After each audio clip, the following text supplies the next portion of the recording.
my channel, period. Thank y'all so much. I am so glad to be here. I am a YouTuber, a YouTuber, a YouTuber, a who picture you, a who picture you, a who tuber, a YouTuber. Thanks so much for coming back to my channel. I appreciate you all so much. If this is your first time here, please make sure that you go downstairs, hit that subscribe button. Make sure that you hit the notification bell so you can be informed of any video and every video that I drop from here on out. Make sure that you like the video. Make sure that you all comment down in the comments. Girl, I gets down in the comments, girl. It goes down in the DM, okay? Yes. Y'all can see by the title. The video today is going to be a story time, girl. It's going to be a story time, and it is going to be about the time that I lost my sibling to suicide. So, first, let me just say that I am one of 5 children. There's my brother Antonio. There's myself. There's my brother Paul. There's my brother Rue, and there's my sister Jasmine, who is the baby. It's 5 siblings. So we grew up really close. My mom kept us all together.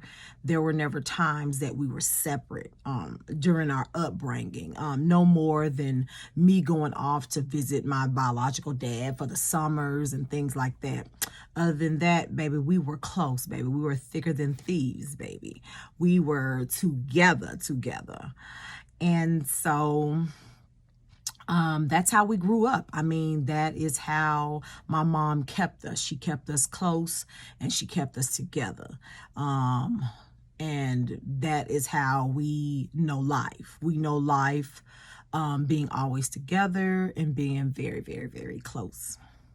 So my brother Antonio is 43 years old. I am the next youngest. I am 42 years old. I have a brother Paul. Paul is 39 years old. Rue is 37, and my sister just turned 29. So we are all grown children. Like I said, just very close. We kept our kids close. Those of us that have children, my sister is the last child to have a baby. She's actually pregnant now. So we are just overjoyed at her bundle of joy that will be coming soon. So growing up, life was good. Life was good. My mom did an excellent job. My stepfather, or my bonus dad, did an excellent job with us. And so when my mother got with my stepdad, I was 2 years old and my brother was 3, getting ready to be 4 years old. So, baby, he took us under his wing like we were his own and never showed us any different, even though we had different fathers. So my oldest brother has his own father, which, girl, we don't know where he's at, girl. We don't even know what he looks like. I have my own dad, which I am my father's only child. And then later on, they had our other siblings. So again, we grew up really close. We moved around a lot. My stepdad was in the military, so we moved around a lot. And even when he got out of the military and he started working for the FBI, we still moved around a lot. I guess in those type of jobs, you know, every time you get a promotion, you have to move somewhere else. Girl, we slobbing, girl. So, again, eventually we ended up all coming and being right here in the same area. Different times of our lives, but we all ended up being in the same area. I got to the area that we're in now first, and then my mother and stepfather, brother, sister, and my oldest brother's family, they all moved down. That was leaving one sibling to still live off in Las Vegas. And he stayed there for years and years until just recently. And he moved down here as well. But before that, you know, everyone in life, I would say, goes through their thing with makeups and breakups and ins and outs of relationships and things like that. So that's, you know, to be expected in life. You know, we live and we learn and we love and we let go. And everyone, as far as the siblings in, you know, our lives, has been able to do that. My oldest brother was married for 20 years to the same woman, had 3 beautiful, beautiful boys, which are my nephews. I have been married before, and I'm on my second marriage. So my brother right after me is on his second marriage as well. And my brother after him has never been married, engaged, but never been married. And my sister is engaged. So you have, out of 5 siblings, you had 3 that have been married, have loved and lost and things like that. So my oldest brother, Antonio, is, again, like I said, the oldest of us children.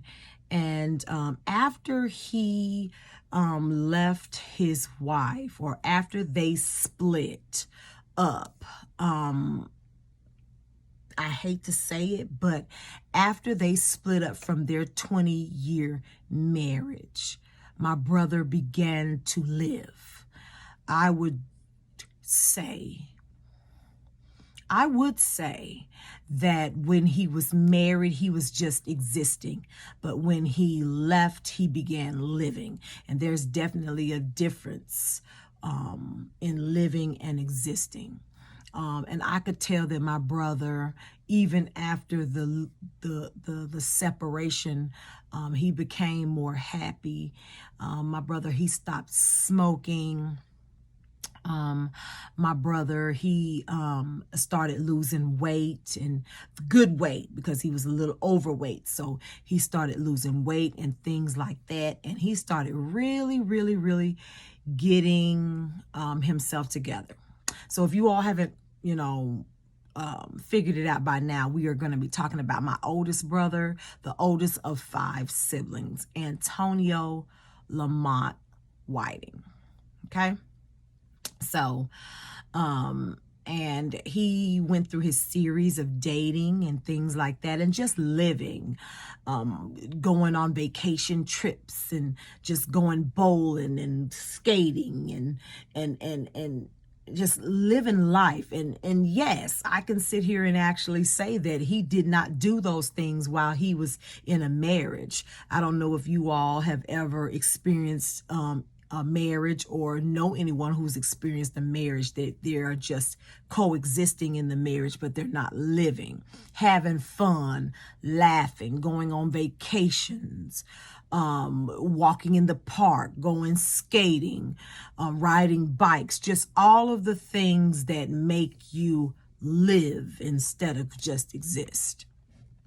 So, needless to say, my brother went through a couple of relationships after he split from his wife. And all this time, you know, trying to get a divorce. But, you know, sometimes you'll have one party that is kind of pulling, but that's neither here nor there. He went through a couple of relationships, and it wasn't until this last one that he went through that really broke him. And I'm not sure what happened in that relationship that broke him, and that was so different from the relationship that he had before then. I'm not going to even say the 20-year marriage, because he didn't do anything in the 20-year marriage as far as living and letting live. So I'm not sure what happened in the last relationship. Well, we know it was something different, but he did a series of very, very eyebrow-raising things in the last relationship that really kind of caught the family by storm. But we dealt with it. We talked to him. We loved on him even the more. Sometimes people do things as an outcry, and you just have to love on them a little bit more, talk to them a little bit more, answer their phone calls a little bit more, dial their numbers a little bit more. And so that is what we made sure as a family that we did, because we could tell that there was a disconnection. And we're talking about my brother that went and served in war in the military, who I'm sure suffered with a whole lot of things that he, didn't really speak of, but we know just because of the circumstances that he dealt with some things. You understand what I'm saying? So that was that. So about last year, my brother did his first suicide attempt. And I think that he probably was going through something with the person that he was with, so he attempted suicide once. Again, caught the family by storm. And it was just an attempt because it didn't happen, and we were thankful. But that raised eyebrows, and that made us hug a little tighter, that made us love a little more, because you never know what people are going through. And when you don't know what people are going through, you can't pull blood from a turnip. So if you don't know how to address, you don't know how to console, you don't know how to do any of the things that is needed, because you don't have the information to do anything with. If that makes any sense. Did that make sense, what I just said? Anyway, so, like I said, caught the family by storm, caught us by surprise. We were all shook, okay? Because, we don't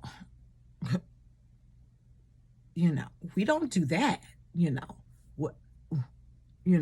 Was that just an outcry for attention from the person that you're with? So we talked about it, sorted it out, talked to him really good, and we chopped that up as that was something that he went through as a cry for help from the person that he was in the relationship with. Okay? I'm not sure if my brother went and sought out any counseling for that. I'm not sure if he did that. So life goes on, things are good. And then, 5, 6, maybe months later, don't quote me, boom, another call, another suicide attempt. And so now the family's like,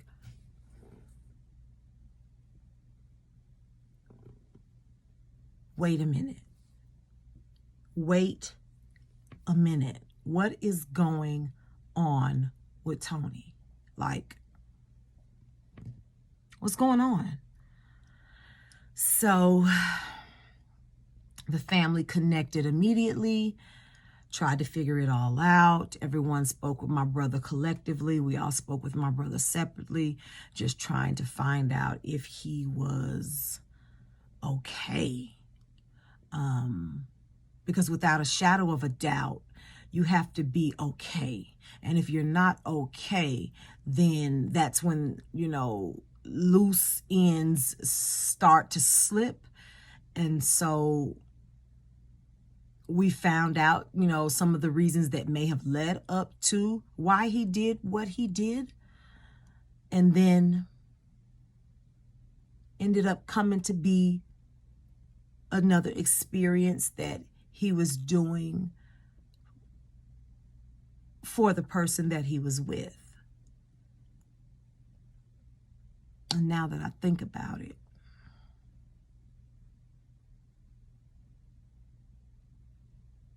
it was an outcry for help.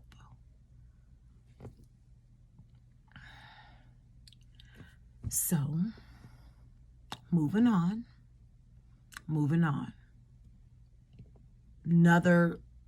That was another unsuccessful attempt. Thank God. Right? So, Moving on, moving on. I remember my brother and his girlfriend came down for Halloween to take my niece trick-or-treating. And I still have that video in my phone of them just walking my niece around that neighborhood, just right there in that cul-de-sac. Him and his girlfriend at the time, or fiance at the time, and my niece just kind of going around in that cove. And, you know, that was right there after his birthday, because my brother's birthday is October the 26th. So Halloween is what, the 31st of the month, right? So he had just turned 43, right? So I also remember that week that he came down was going to be his attempt to get the paperwork signed for him to finalize his divorce. Yes, he was engaged, but still trying to get a divorce. And I think that in the end, those may have been some of the things that kind of maybe were the driving force to the outcome. But however, the wife of 20 years didn't sign the paperwork. And I remember having a conversation with him after they left, going back, him and his fiance going back to their town that they were from. And I remember him calling me, and I asked him, how was the trip? How was it? Was it successful? Did she sign the papers? And he said, no, she didn't sign. And he said, sis, he said, it was a long ride home. And I just remember hearing the sadness in his voice when he said that it was a long ride home. A silent long ride home, because the wife didn't sign the papers to free themselves out of the marriage. And he couldn't go on to marry the one that he loved so, so much. And I told him, I said, bro, it's not the end of the world. I said, you are making the steps and the strides. I said, you know, this is not the end of the world. And just because she did not sign does not mean that it's not going to happen. It just means you may have to spend a little bit more money and maybe a little bit more forceful, but the lawyers can handle this as well. So, he said, yeah. And I talked to him several times after that, several different days, several different times after that. And I can remember one Sunday getting up. One Sunday, November the 17th, 2020, I remember getting up out the bed, going to use the restroom, and I got a call from my stepdad. And I think I even may have hit ignore at the time, because I was like, I'll call him back, you know, getting up, you know, probably gonna go hop back in bed, you know. And I remember he called again, and I answered the phone, and I was like, boy, we can't get no sleep around here. I said, you're gonna make folks answer the phone. You know how sometimes you have those family members that you don't answer the phone, they just keep calling and calling and calling, like they gonna make you answer the phone. So I remember answering the phone saying, you just gonna make folks answer the phone, huh? But the words that he spewed out of his mouth on the other end of the phone is what got me. I may live 1,000 more years, but I'll never forget those words. I'll never forget that day. And my dad said, Tony didn't kill himself.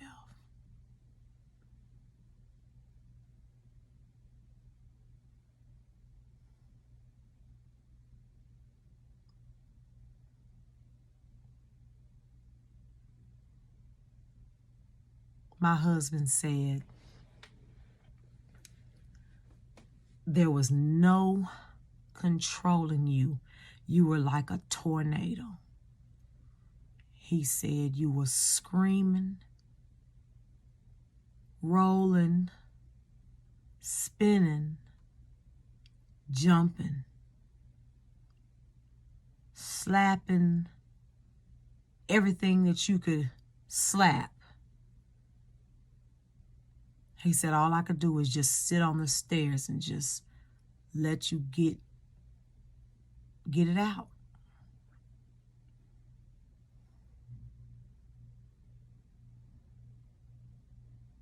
Never in a million years.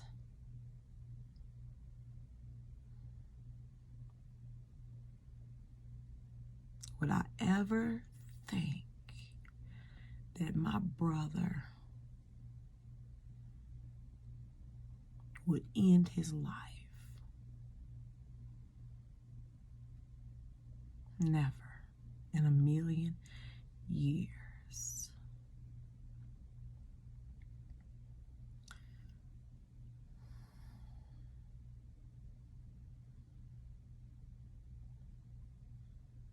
I didn't agree to be the oldest left. I wasn't ready to be the oldest.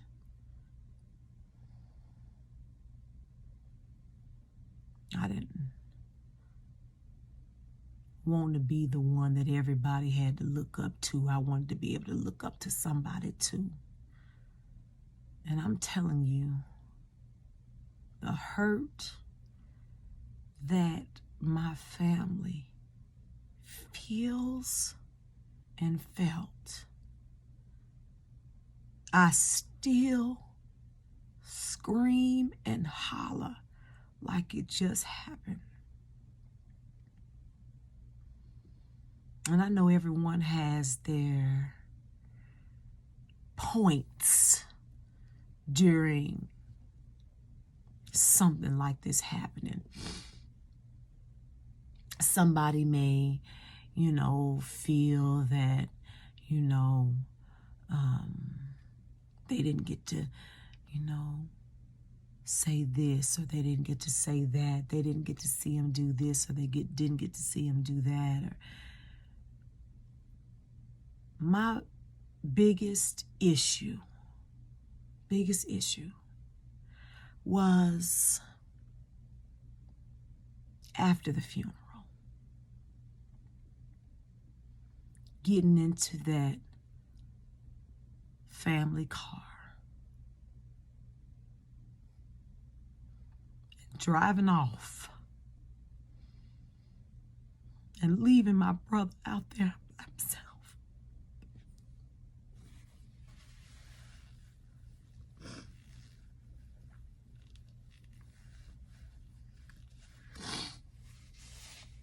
My mom kept us so close.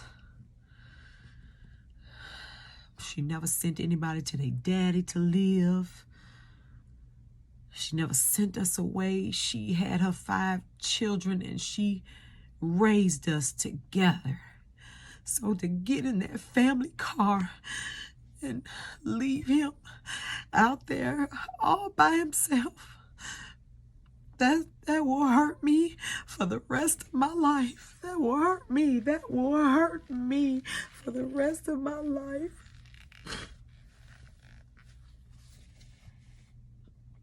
That will hurt so much for the rest of my life. That killed me. And I'm still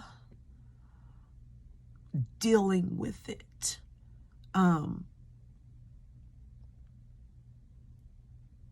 I was the last of the 4 siblings to go and see my brother at the grave. And I'm not ashamed to say that I was the last sibling to go and see my brother at the grave, because I wasn't ready. Because I know when I go, I have to turn my back and leave him out there yet again by himself.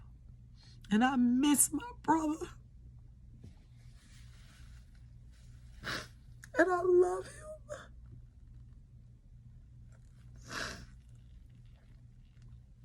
And I'll never forget those phone calls.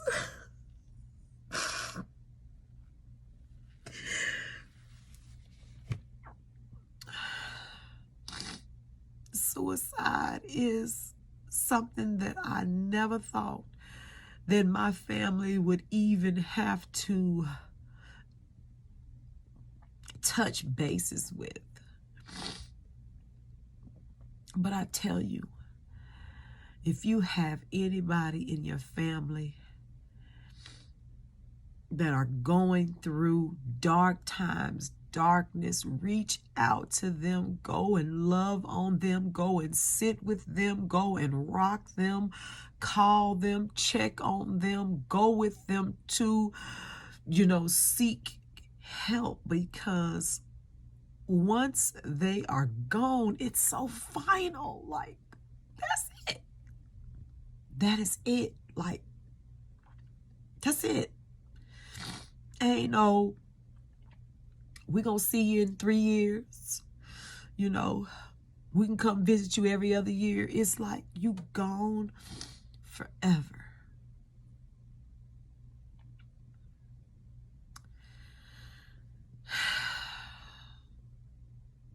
I still yearn and wait for the day for my brother to come and sit along my bedside and tell me that he's okay. My mom and my aunt told me he's not gonna come because I'm not ready. I don't think I'll ever be ready then. I never will ever, ever, ever, ever get over my brother's death. Never get over my brother's death. I love you, Antonio Lamont Whiting. I love you. I love you. I am my brother's keeper. And until we meet again, I love you, brother. I love you, brother.